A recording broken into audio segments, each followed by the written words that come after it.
నమస్తే friends, welcome to my classes. నేను మీ దండు వెంకటరాములు. ఈరోజు మన టాపిక్ వచ్చేసి డిగ్రీ సెకండ్ ఇయర్ థర్డ్ సెమిస్టర్కి సంబంధించినటువంటి ఇంగ్లీష్ పాఠ్యాంశం మై ఫైనాన్షియల్ కెరీర్ అనేటటువంటి స్టీఫన్ లీకాక్ గారు రచించినటువంటి హ్యూమర్ జోనర్కు సంబంధించినటువంటి పాఠ్యాంశాన్ని చర్చించుకుందాం. ఈ పాఠ్యాంశం శాతవాహన యూనివర్సిటీకి సంబంధించినటువంటి యూనివర్సిటీ పరిధిలో ఉన్నటువంటి ఇంగ్లీష్ పాఠ్యాంశం డిగ్రీ సెకండ్ ఇయర్ థర్డ్ సెమిస్టర్లో ఉండడం జరిగింది. సమ్మర్ని కీ పాయింట్స్తో పీడిఎఫ్ని మీకు ఇస్తూ ఈ పాఠ్యాంశాన్ని ఎక్స్ప్లెయిన్ చేయడానికి ప్రయత్నం చేస్తున్నా. ఈ పీడిఎఫ్ అనేది కంప్లీట్గా మీకు టెలిగ్రామ్లో ఉండడం జరిగింది. ఈ పీడిఎఫ్ అనేది అక్కడ నుంచి డౌన్లోడ్ చేసుకోవడానికి ప్రయత్నం చేయండి. టెలిగ్రామ్లో వెళ్ళి దండు వెంకటరాములు అని సెర్చ్ చేసినంటే ఇది ఏదైతే ఈ పీడిఎఫ్ అనేది అక్కడ నుంచి రావడం జరుగుతుంది. పీడిఎఫ్ తీసుకొని కీ పాయింట్స్ కొన్ని ఉంటాయి, ఆ కీ పాయింట్స్ నుంచి మీరు రాయండి, మీకు మంచి మార్కులు రావడం జరుగుతుంది. అయితే పీడిఎఫ్లో లింక్ డిస్క్రిప్షన్లో ఉంటుంది, కామెంట్ సెక్షన్లో ఉంటుంది. అదొకటే కాదు, మిగతా అన్ని పాఠ్యాంశాల లింకులు కూడా ఉన్నాయి, చూడడానికి ప్రయత్నం చేయండి.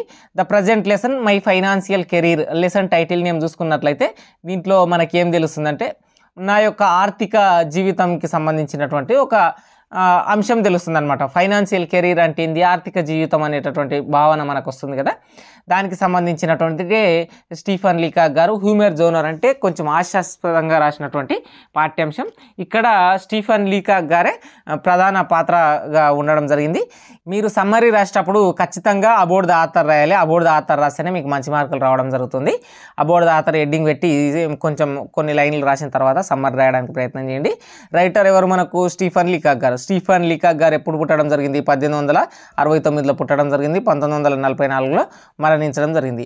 వాజ్ ఏ కెనడియన్ రైటర్, కెనడాకు సంబంధించినటువంటి రచయిత, teacher and political scientist and humourist. Humourist అంటే ఏంది, ఏదైతే హాస్యాస్పదంగా రచనలు చేసేటటువంటి వ్యక్తులు ఉంటారో వాళ్ళని హ్యూమరిస్టులని పిలవడం జరిగింది. ఇది హ్యూమర్ జోనర్కు సంబంధించినటువంటి క్రిటిసిజం ఉండేటటువంటి ఒక పాఠ్యాంశం.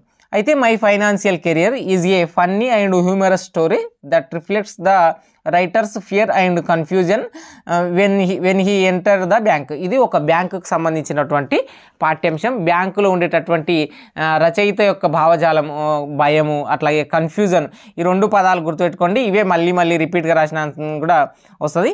ఈ భయము కన్ఫ్యూజన్ ఏదైతే ఉంటుందో ఈ భయానికి సంబంధించినటువంటిది కన్ఫ్యూజను, అట్లాగే ఫియరు, అట్లాగే ఈ రెండు పదాలను ఎక్కువ మెన్షన్ చేయండి. ఈ రెండు పదాలను ఎక్కువ మెన్షన్ చేసే మీరు ఆన్సర్ రాయండి, అప్పుడు మీకు మంచి మార్కులు రావడం జరుగుతుంది. ఇక సమ్మరీ విషయానికి వస్తే, సమ్మరీ రాసేటప్పుడు కొన్ని కీ పాయింట్స్ నేను ఇస్తుంటా, స్క్రీన్ మీద మీరు వాటిని చూస్తూ వాటిని రాయడానికి ప్రయత్నం చేయండి. స్టీఫన్ లీకాక్ గారు ఈ లెసన్లో ఏం చేస్తారంటే, అతనికి ప్రతి నెల ఒక $50 శాలరీ వస్తుంది.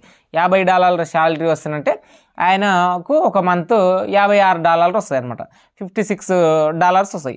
ఆ $56 వస్తానంటే ఏం చేస్తాడు, దాన్ని బ్యాంకులో వేయాలని అనుకుంటాడు. బ్యాంకులో డిపాజిట్ చేస్తానంటే నా ఫైనాన్షియల్ కెరియర్ మంచిగా ఉంటుంది కదా అని చెప్పి అనుకుంటాడు. ఇంకా $56ని వేసిన తర్వాత ఆయన ఎప్పుడు బ్యాంకుకు వెళ్ళలేడు. ఆ భావజాలంతో ఆయన బ్యాంకుకు వెళ్ళి అక్కడ ఎలా అవమానపడ్డా, హాస్యాస్పదంగా అనిపిస్తుందో మనకు అనేది ఈ ప్రస్తుత పాఠ్యాంశం. అయితే ఈ లెసన్ అనేది ఏం చెప్తుందంటే, the lesson narrates the first and last real life experience with the బ్యాంకులో ఉండేటటువంటి మొదటి మరియు చివరి జీవితాన్ని రచయితకు సంబంధించింది తెలుపడం జరుగుతుంది. The writer got his salary increased to $50. అయితే ప్రతిసారి $50 వస్తాయి, ఆయనకు $56 వచ్చిందనమాట. $56 వచ్చిన తర్వాత దాన్ని ఏం చేయాలనుకున్నాడు, డిపాజిట్ చేయాలని అనుకున్నాడు అనమాట. డిపాజిట్ చేస్తే మై ఫైనాన్షియల్ కెరీర్ మంచిగా ఉంటుంది కదా అనే భావజాలంతో ఆ అమౌంట్ని ఏదైతే ఉంటుందో ఆ అమౌంట్ని ఆ బ్యాంకులో వేయి పెట్టాలనుకున్నాడు. సేఫ్ ప్లేస్ ఉంటుంది కదా బ్యాంక్ అని చెప్పినటువంటి కంటెంట్తో ఆయన అక్కడికి వెళ్ళి ఆ క్లర్క్ని వాళ్ళని కలిసిందనమాట. క్లర్క్ని కలిసి ఏమనుకున్నాడంటే, నేను బ్యాంక్ మేనేజర్తో కలవాలి అనేటటువంటి భావాన్ని చెప్పిండు అనమాట.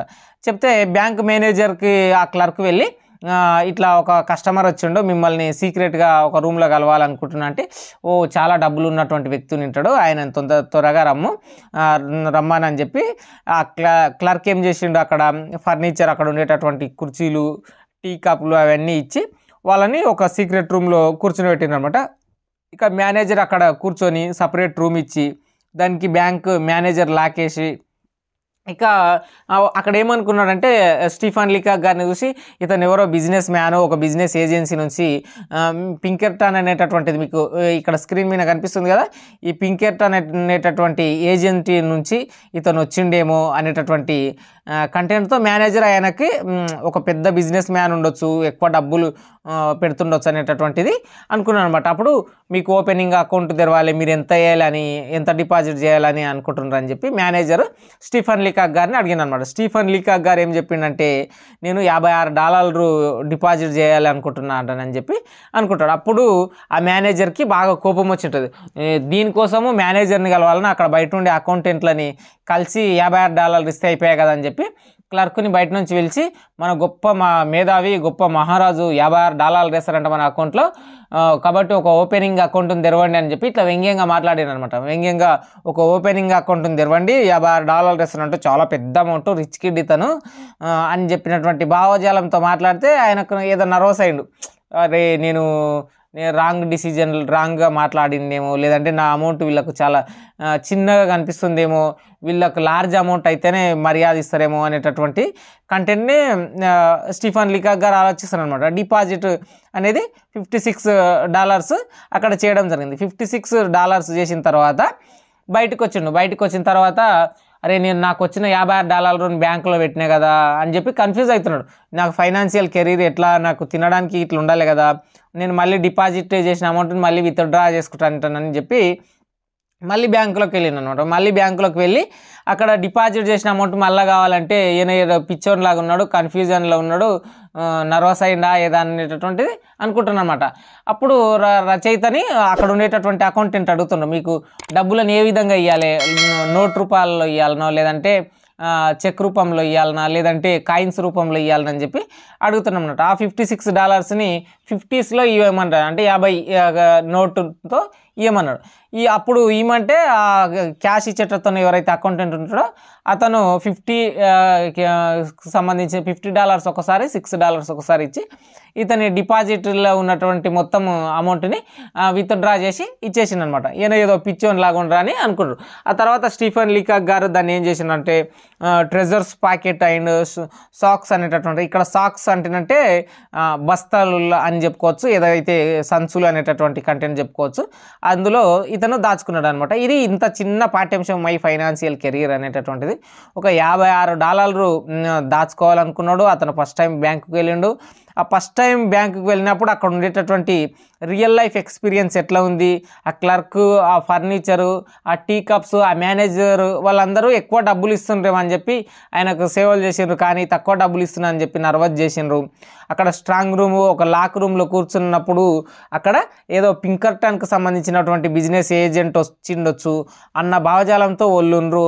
నేనేమో $56 వేసిన, $56 వాళ్ళకి సరిపోలేదు ఓపెనింగ్ అకౌంట్లో అనేటటువంటి ఈ కంటెంట్ని ఎక్కువ విస్తృతంగా రాయండి. ఈ పీడిఎఫ్ అనేది కింద డిస్క్రిప్షన్లో లింక్ ఉంటుంది, ఫస్ట్ కామెంట్లో కూడా ఉంటుంది, అక్కడ నుంచి తీసుకోవడానికి ప్రయత్నం చేయండి. సైనింగ్ అవుట్, నేను మీ దండు వెంకటరాములు. Please do subscribe.